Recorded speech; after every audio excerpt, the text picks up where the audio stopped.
ভাই রে ভাই, দুনিয়া থেকে কি মানবতা উঠে গেছে? মানে ভাবতেছেন এই কথাটা কেন বললাম?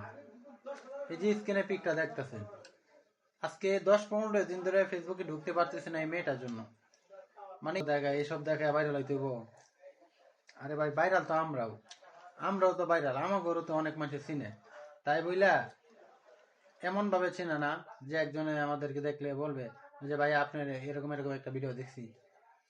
তো ভাই, এত কথা বাদ, এই মায়াটারে আপনারা চালু করে সামলান, না হলে দেখবেন ওই মায়াটাও একদিন দর্শনে চৌরাস্তার পাশে পড়ে রয়েছে। তখন তো কইবেন যে মায়েরা দর্শন করলো কাটা, কিন্তু এখন যে ওপেনে কুলঙ্গয়া লাফালাফি করতেছে, এইগুলো আপনাদের চোখে পড়তেছে, কিন্তু বলতেছেন না যে আপনাদের কাছে ভালোই লাগতেছে। তো ভাই, এই মেয়েটাকে চালু করে সামলান, না হলে কিন্তু সত্যি সত্যি একদিন দর্শন হয়ে রাস্তার পাশে পড়ে থাকবেন।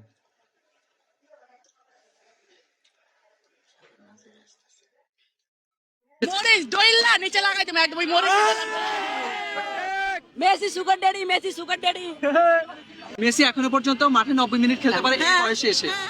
কিন্তু সন্দেহ আছে পারবে না ভাই, ও ফুটবলার, ও পারবে না। ওদের আর্জেন্টিনা তো মানে ফুটবল দিয়ে সবকিছু। আমাদের আগে চিন্তা করি আমরা ঘুম থেকে উঠে যে কাজে যাবো, এটা করবো ওটা করবো, ওদের ঘুম থেকে ওরা চিন্তা নেই ফুটবল নিয়ে।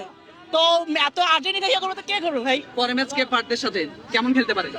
ওই খাড়াই ভালো খেলে, মাঠে খেলে না, এটা তো বুঝাই যায়। মাঠে খেললে আজকে এর মতো থাকতো না। আমি তো নেইমারের ওই অভিনয় ছাড়া কিচ্ছুই দেখি নাই। কত আরাম খেলা তো দেখো, অভিনয় ছাড়া কিচ্ছু দেখি নাই। আমি রাত্রি দেখলে ঘৃণা। নেইমার তো ভালো খেলে, তাহলে